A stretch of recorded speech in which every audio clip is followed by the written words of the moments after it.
बोलो वृंदावन ये बात हम विशेष बता रहे हैं, अपने अनुभव की बात बता रहे हैं। और इसीलिए भक्ति सिद्धांत में 5 प्रकार के भाव होते हैं। कितने प्रकार के? 5 प्रकार के। पहला भाव है शांत भाव, जो ऋषि मुनियों का है, योगियों का है, ज्ञानियों का है, उपासकों का है। दूसरा भाव है दास्य भाव। दास्य भाव हनुमान जी महाराज का है। दासोहम रामचंद्रस्य। तीसरा है सख्य भाव, जो सख्य भाव उद्धव जी का है, जो सख्य भाव भगवान के परम मित्र सुदामा जी का है, जो सख्य भाव अर्जुन का है, वही भाव।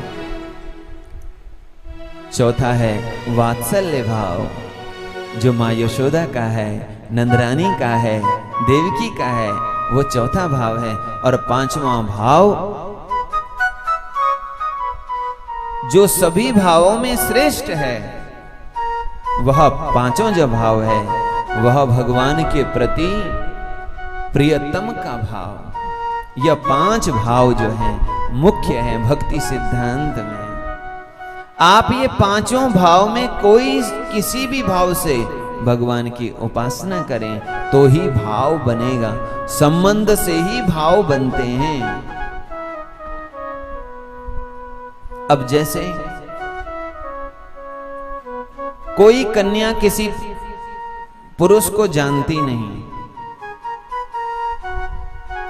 लेकिन घर वालों ने सोचा चलो अब हमारा बालक बड़ा हो गया तो क्यों न इसका विवाह किया जाए।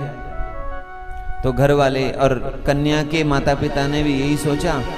तो दोनों ने मिलकर के ये विचार किया कि चलो हम लोग अपने कन्या के लिए, एक ने विचार किया अपने बच्चे के लिए कन्या देखें, और कन्या वर देखने के लिए दोनों माता पिता खोजते हैं।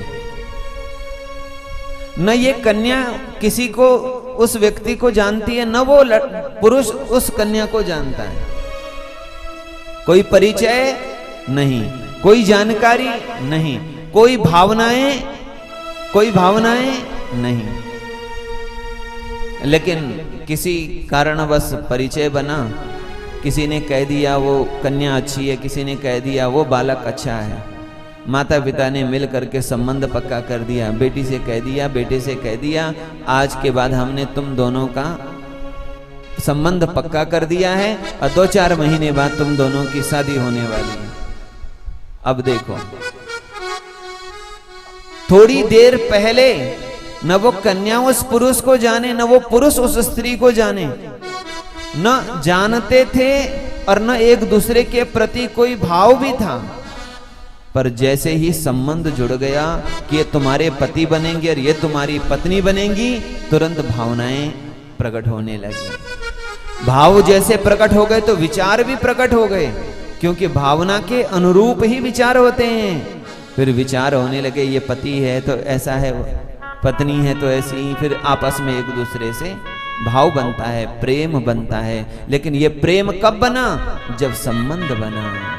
वैसे ही जीव कितना भी परमात्मा से अलग क्यों ना रहे, क्यों ना बिछड़ा हुआ रहे, लेकिन जब वह भगवान की शरण में जाता है या गुरु की शरण में जाता है और ये कहे कि मुझे भगवान की भक्ति करनी है, तब गुरु शिष्य के का संबंध भगवान से जोड़ देते। क्या जोड़ते हैं? संबंध। जैसे माता पिता अपनी कन्या का संबंध जोड़ देते हैं, संबंध जोड़ना माता पिता का काम है, बाकी आगे का काम कन्या और वो पुरुष जाने उनका काम है। वैसे ही गुरु शिष्य का संबंध परमात्मा से जोड़ देते हैं और संबंध जुड़ गया, फिर आगे का कार्य वो शिष्य का है और वो परमात्मा का है।